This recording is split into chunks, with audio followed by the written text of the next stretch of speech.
Hello everyone. Today we are going to discuss the variations of velocity and acceleration in the suction and delivery pipes due to acceleration of the piston. So let's start. Let's observe this diagram. We can clearly observe that the velocity of the piston at its extreme left position or at its extreme right position in the cylinder is 0.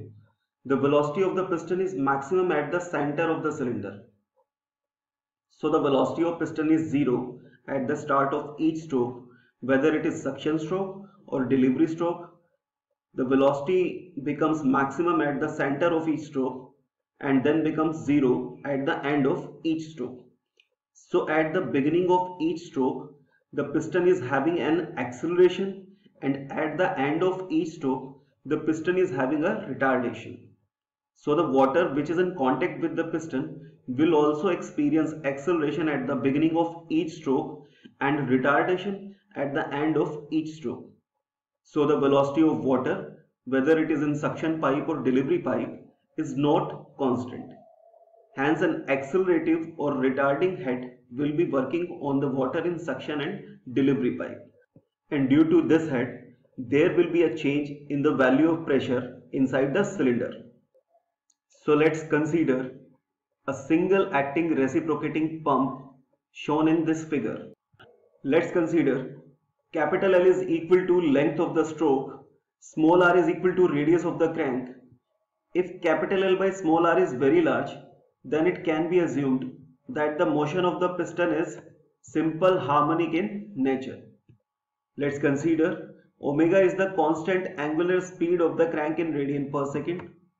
Capital A is the area of the cylinder, small a is the area of the pipe, whether it is suction pipe or delivery pipe, small l is the length of the pipe, whether it is suction pipe or delivery pipe, small v is the velocity of the water in pipe, whether it is suction pipe or delivery pipe.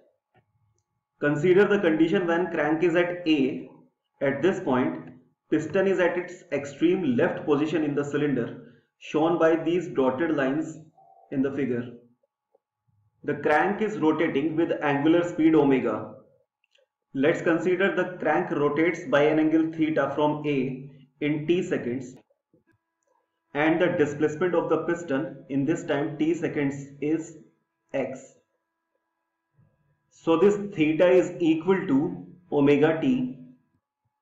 This x is also equal to AF, and we can see that AF is equal to OA minus OF.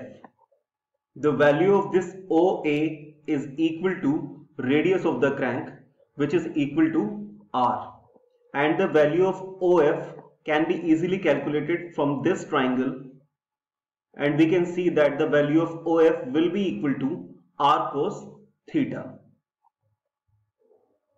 So x is equal to AF, which is equal to OA minus OF. So x is equal to R minus R cos theta. Theta is equal to omega t. So x is equal to R minus R cos omega t.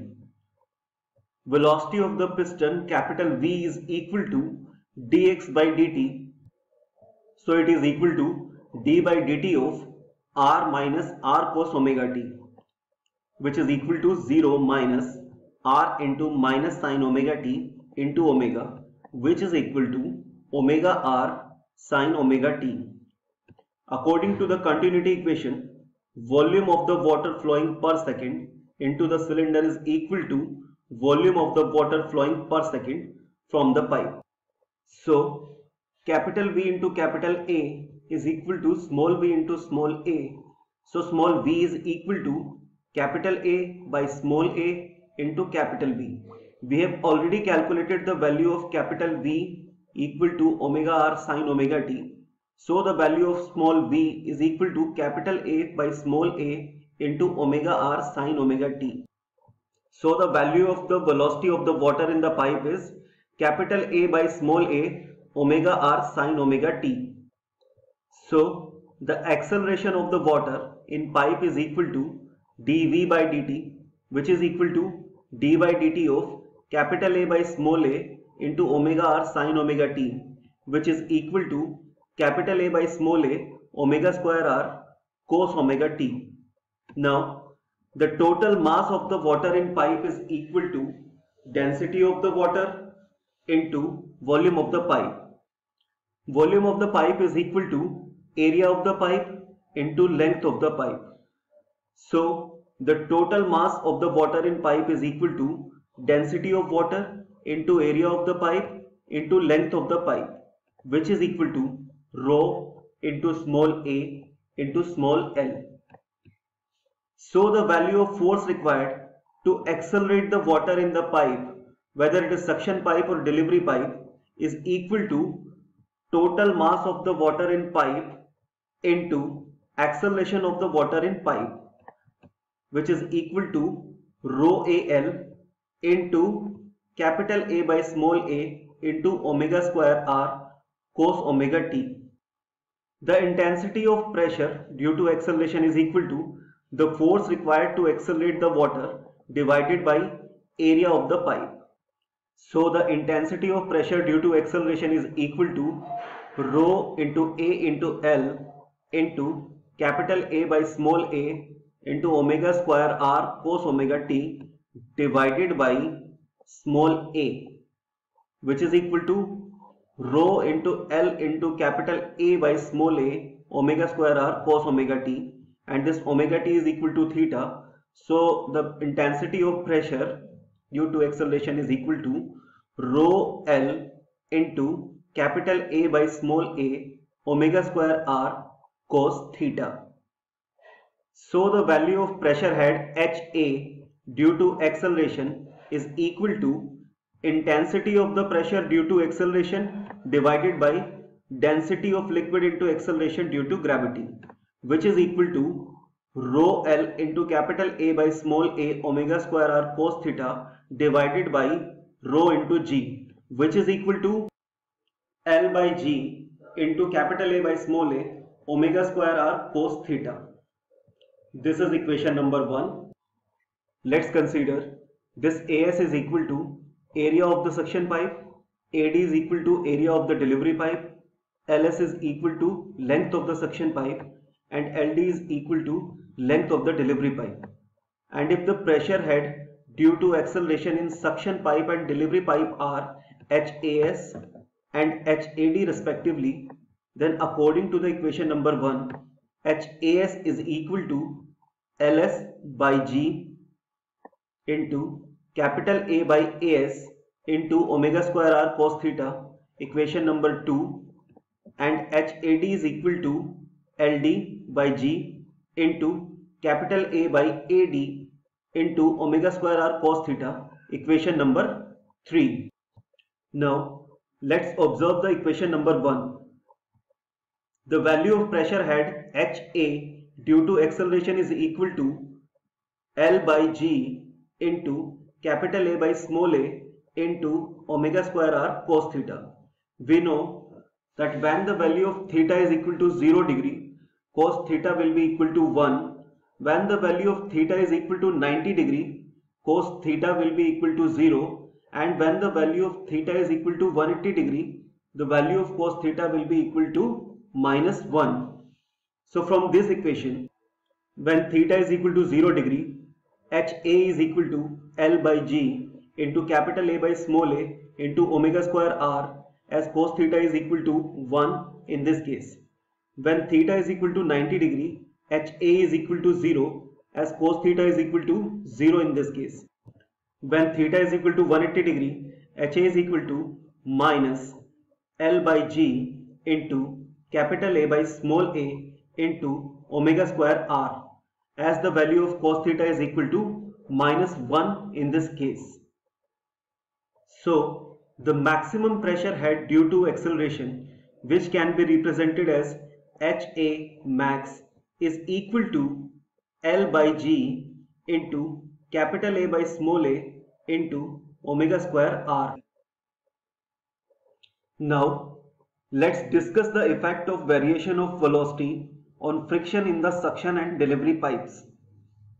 We know that the loss of head due to friction in a pipe is given by HF is equal to 4FLV square divided by d into 2g, where F is equal to the coefficient of friction, L is equal to the length of the pipe, d is equal to the diameter of the pipe, and v is equal to the velocity of flow in the pipe. But velocity of flow in the pipe v is equal to capital A by small a into omega r sine theta, as we have already calculated. So HF is equal to 4FL divided by d into 2g multiplied by capital A by small a into omega r sine theta square. This is equation number 4. We can observe that the variation of HF with theta is parabolic. If HFS and HFD denote the head loss due to friction in suction and delivery pipes respectively, then HFS is equal to 4FLS divided by ds into 2g multiplied by capital A by AS into omega r sine theta square, and HFD is equal to 4FLD divided by dd into 2g multiplied by capital A by AD omega r sine theta square, where ds and dd are the diameters of suction and delivery pipes respectively. Now let's observe equation number 4.